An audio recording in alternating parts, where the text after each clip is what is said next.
Why does everything feel so different now? Have you noticed it? Not just in one area of life, but everywhere. The way people speak, the way people react, the way one sentence can mean 10 different things depending on who hears it. The way what once felt stable now feels like it's constantly moving beneath your feet. The way so many of us second-guess ourselves before we even open our mouths. The way even ordinary life can feel strangely loaded now. Like there's always something in the background pressing on the human system. And maybe you've felt it in yourself too. That low hum of unease, that subtle tension in the body, that feeling of being tired, but not in a way sleep seems to fix. That sense that your attention is being pulled in too many directions at once, and even when you stop, something inside you is still going. Because I think a lot of people are walking around right now feeling off, without fully understanding why. And the strangest part is, after a while, it starts to feel normal. That's what happens when something affects you gradually. It doesn't always arrive like a loud crash. Sometimes it arrives like a constant drip. A little more noise, a little more input, a little more pressure, a little more uncertainty, a little less stillness, a little less clarity, a little less room to hear yourself think. Until one day you look around and realize life has not only become louder, it has become harder to feel where you end and the world begins. Because modern life is not just busy now, it is intrusive. Everything comes at you: opinions, alerts, bad news, urgency, social pressure, the fear of saying the wrong thing, the fear of being misunderstood, the pressure to respond, the pressure to care about everything, the pressure to have a view on everything, the pressure to perform your own life while you are still trying to live it. And humans were never built for this. We were not built for constant input. We were not built for endless exposure to other people's emotions, fears, arguments, marketing, projections, lifestyles, tragedies, demands, ideologies, expectations, and noise, all before breakfast. We were not built to carry the emotional weather of the whole world in our nervous system. And yet that is exactly how so many people are living. That is why so many people feel tired and restless at the same time. That is why so many feel emotionally full but spiritually underfed. That is why so many feel like their concentration has shattered into little pieces. That is why people can be physically safe, sitting in their own home, and still feel like something in them has not unclenched for days. Because the human body does not only respond to obvious danger, it responds to overload, to uncertainty, to inconsistency, to pressure, to emotional static, to too much for too long. And when that becomes daily life, the body adapts, not by becoming deeply well, by becoming tightly held. That is what I think a lot of people are living in right now. A tightly held life. A life where the jaw is slightly clenched and you didn't even notice. Where the shoulders have lifted and stayed there. Where the breath is shallow. Where the mind is always half scanning. Where rest does not feel like rest because your system has not had a clear signal that it is safe to soften. And because this has become so common, most people no longer read it as strain. They read it as personality. They think, this is just how I am. I'm just anxious. I'm just bad at switching off. I'm just an overthinker. I'm just sensitive. I'm just tired all the time. I just can't focus like I used to. But what if a large part of what you are feeling is not some personal flaw? What if it is a human response to a world that has become too loud, too fast, too artificial, too constant, and too invasive? Because that changes the conversation. Then it is no longer about blaming yourself for struggling. It becomes about understanding the environment you are trying to function inside. And I think that matters. Because once you understand the environment, you stop making every symptom a character defect. You stop thinking your exhaustion means weakness. You stop thinking your need for quiet means you are antisocial. You stop thinking your distraction means you are lazy. You stop thinking your longing for peace means you are behind in life. No, it may simply mean that something in you is wise enough to recognize that this is too much. And let me prove it to you. Just notice your body for a second, right now. Take a deep breath in through your nose, and when you breathe out slowly through your mouth, drop your shoulders. Now do it again. In through the nose, out slowly through the mouth. Unclench your jaw. One more time. Deep breath in, long, slow breath out. Let your face soften. Let your tongue stop pressing. Let your body drop even a tiny bit. See? You felt that. Even if it was only a little. That is proof. Proof that most of us are carrying tension we do not even realize.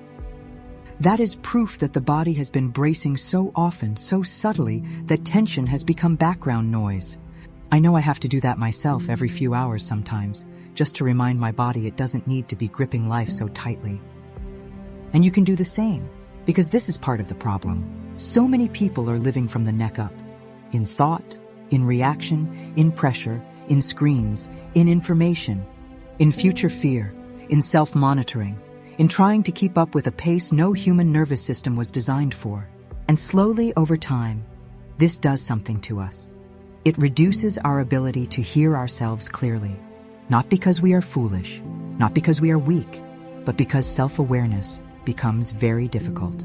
When your inner world is constantly being interrupted by outer noise, think about how often your attention is broken. A notification, a message, a headline, an advert, a reel, a worry, a reminder, an opinion, a sound, an email, a scroll, a conversation, a screen, a task, a fear, a thought, a second thought about the first thought. It is like trying to think clearly in a room where 10 conversations are happening at once.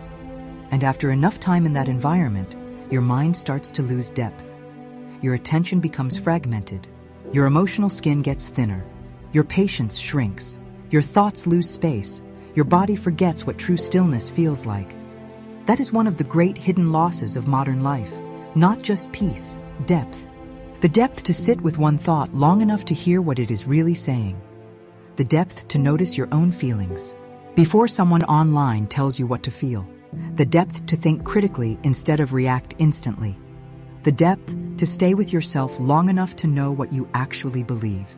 Because sovereignty begins there, not in shouting, not in rebellion for the sake of rebellion, not in trying to control everything around you.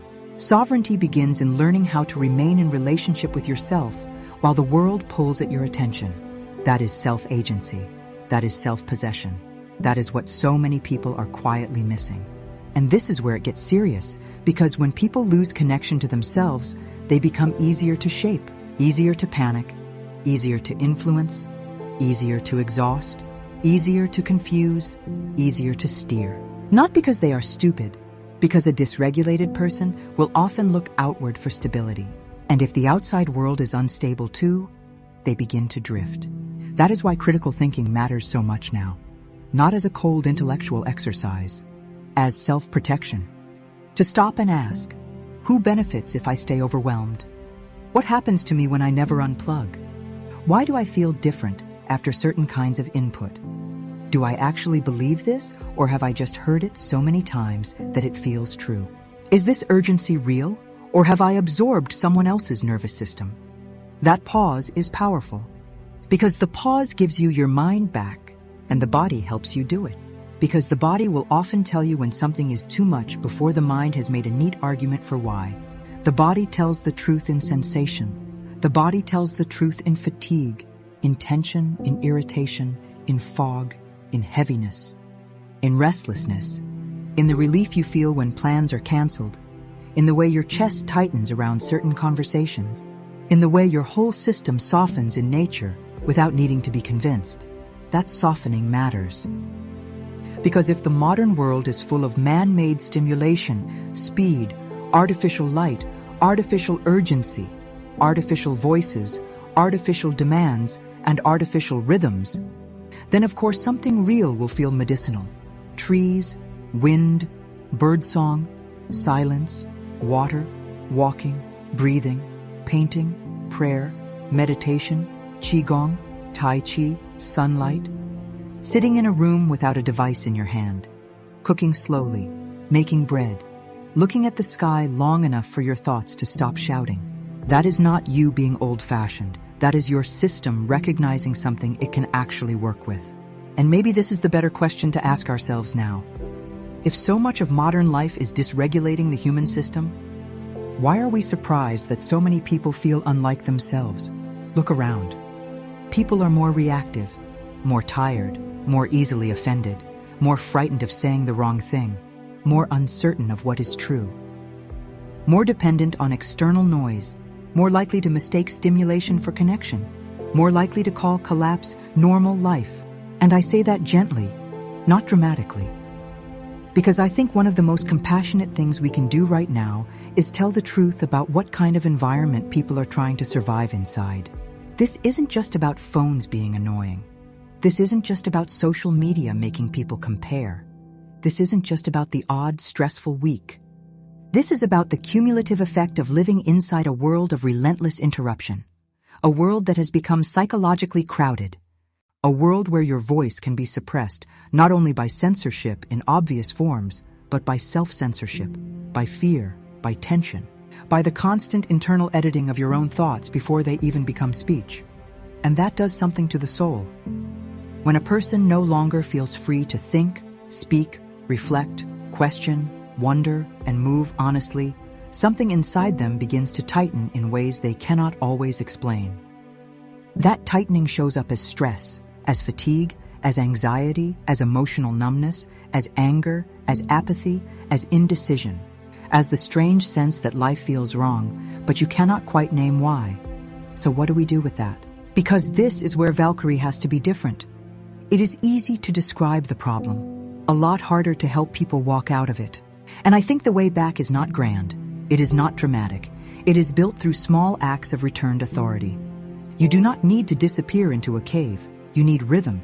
You need boundaries. You need moments in the day where your system is not being shaped by everyone and everything else. You need protected space, and I mean actual protected space, phone-free space. Not in your hand, not face down next to you, not in your pocket vibrating like a leash. Phone-free. Put it in your diary if you have to. This half hour is mine. This hour is mine. This walk is mine. This tea is mine. This morning light is mine. This breathing space is mine. This body is mine. This mind is mine. This attention is mine. That is not selfish. That is repair. Because if you do not choose what shapes your attention, something else will. And if you do not choose what regulates your nervous system, the world will choose stimulation for you. So make it practical. Pick a time every day that is deliberately tech-free, not because technology is evil, because your body needs intervals of unbroken reality. Go outside without headphones. Let your eyes adjust to distance instead of inches. Let your ears hear something not designed to capture you. Walk slowly enough to notice where you are. Breathe deeply enough to realize how shallow you had become. Add one slow practice, Qigong, Tai Chi, gentle stretching, meditation, prayer, breathwork, drawing, journaling by hand, gardening, baking, sitting in silence for 5 minutes and not calling it a waste of time. Build places in your day where nothing is demanding a performance from you. That is where the self begins to come back online.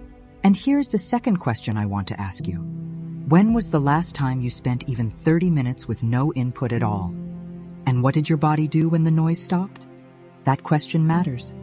Because a lot of people do not realize how uncomfortable stillness has become for them until they try to enter it. At first, the mind wants to run, the hand wants the phone, the body feels fidgety, the thoughts get loud, the urge to escape into input appears almost instantly. That is not failure. That is information. It shows you how adapted you have become to interruption. And the beautiful thing is, adaptation works both ways. If the body can adapt to overstimulation, it can also adapt back toward calm. It can remember. It can learn what safety feels like again, what slowness feels like again, what focus feels like again, what real rest feels like again, what it feels like to not be mentally dragged through 20 emotional climates before lunch. But that requires repetition. Not one perfect Sunday, not one dramatic detox, not one lecture to yourself about doing better. Gentle repetition, again and again and again. The same way the modern world trained your system into strain, you can train your system back towards steadiness. That is hope. Real hope. Not fluffy hope.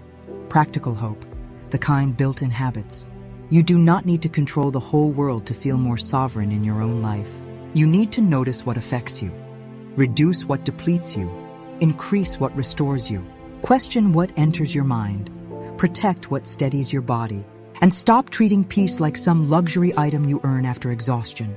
Peace is part of your maintenance as a human being, and so is silence. And so is nature. And so is truth.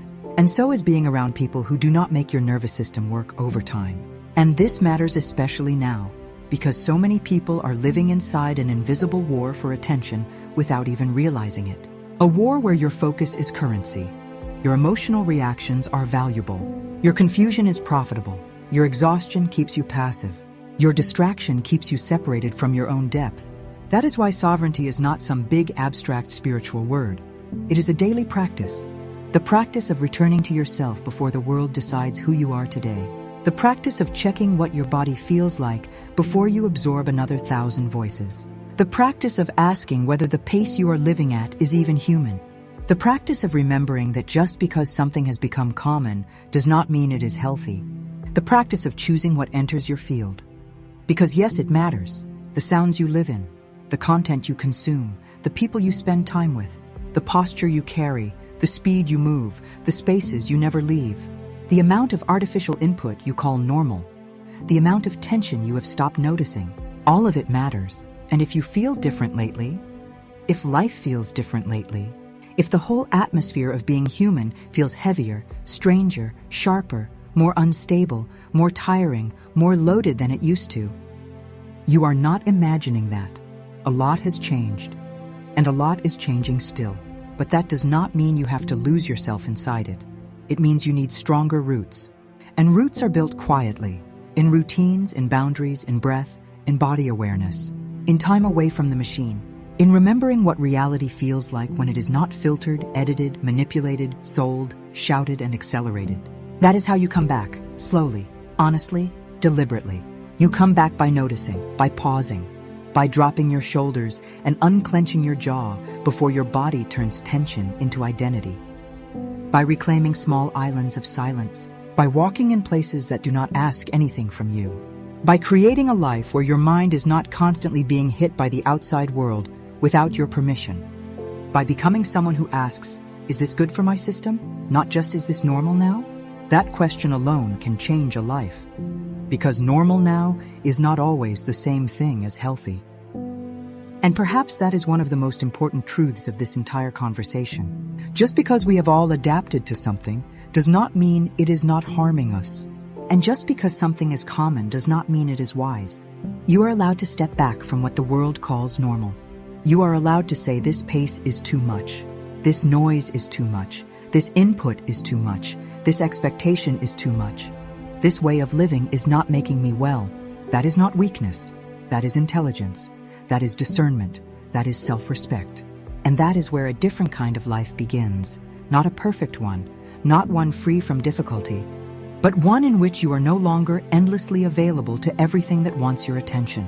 One in which you are not accidentally handing your piece to the loudest thing in the room. One in which your body gets to soften often enough to remember itself. One in which your soul has room to breathe. So let me leave you with this. If you have felt different, if life has felt different, if the world has felt harder to move through lately, what is one thing you know affects your body, mind, or peace that you are now ready to reduce, question, or step back from? Leave it in the comments. I really want to know. And if this gave words to something you've been feeling, please like and subscribe, as it helps my small channel grow. It's free and only takes a second. Here, hit this button. Thank you if you did. And as always, this has been Valkyrie. Thanks for stopping by. Until next time, be kind to yourself and others. Lanterns up, people.